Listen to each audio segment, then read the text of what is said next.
Gracias, Susana. Miren, tenía un tema que venía heredándose de hace unos días, sobre todo ahora que vuelve a poner la Cámara de Cuentas y su elección, vuelve a colocar en la palestra la situación de los políticos de oficio, políticos de acción, de militancia, de trabajo, incluso, ¿por qué no decirlo?, en las calles, o de personas que han tenido el historial, sea reciente o sea en el pasado remoto, de apoyo. Miren, yo quiero primero fijar mi posición personal, que creo que todos conocen.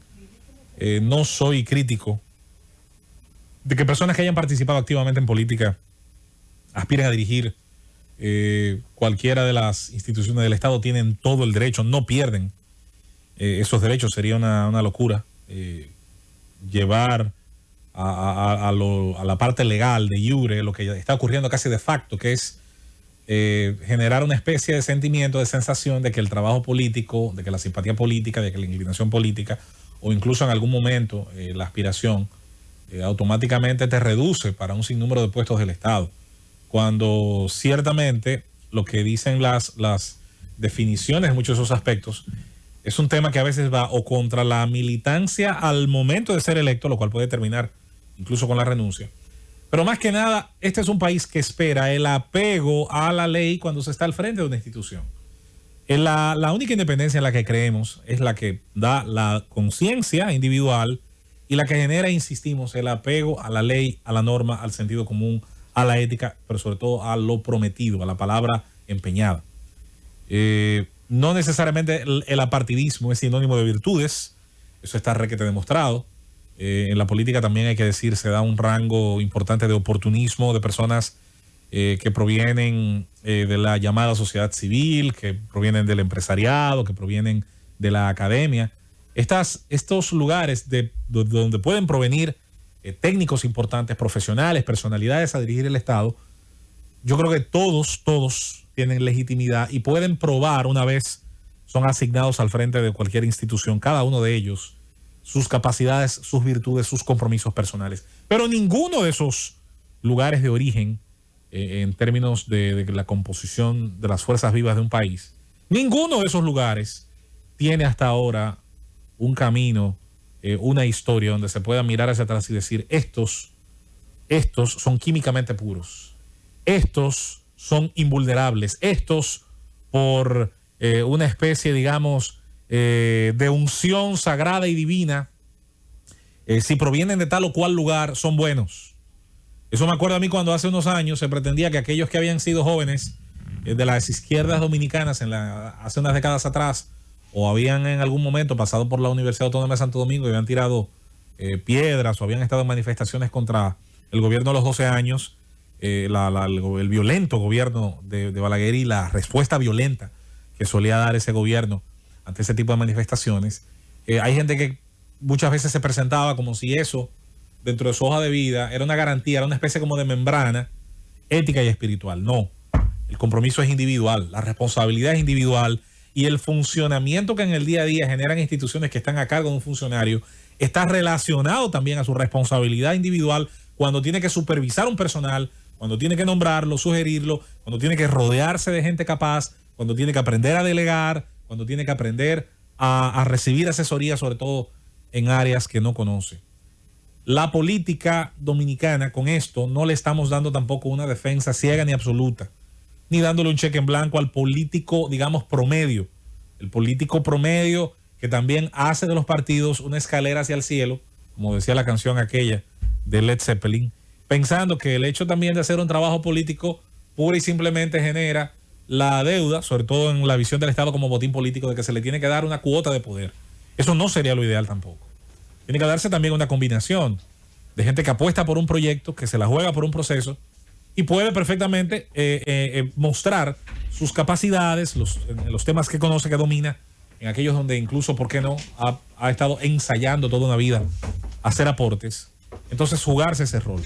No estamos a favor ni de la demonización pura y absoluta del quehacer político para llegar a puestos en el Estado. Eso no tiene sentido. Lo dijimos en el momento cuando aspiraba Eddie Olivares a la Junta Central Electoral, al que todavía hoy creo que tiene muchísimo más capacidad que otros para dirigir ese organismo. Ya no es él, no hay problema. Pero igual, eso que comenzó en ese momento o que se agudizó en ese momento, no puede pasar a formar simplemente una parte como de un evangelio.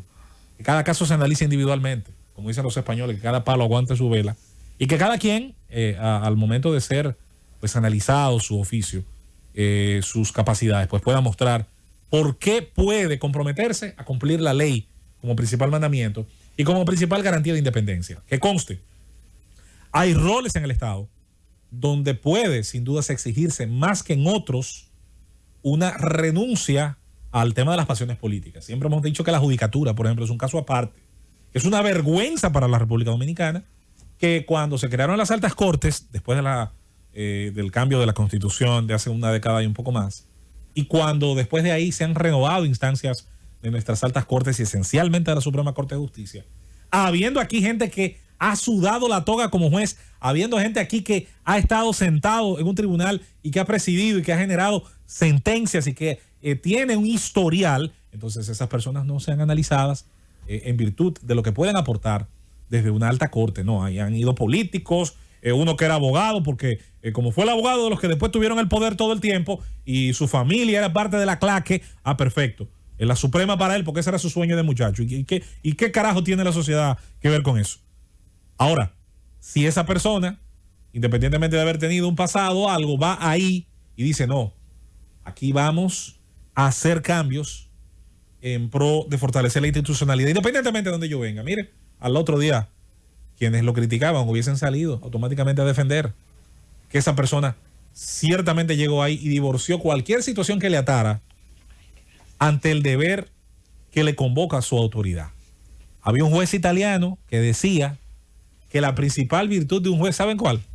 Era poder darse el lujo de ser desagradecido con quienes le beneficiaron en su ascenso.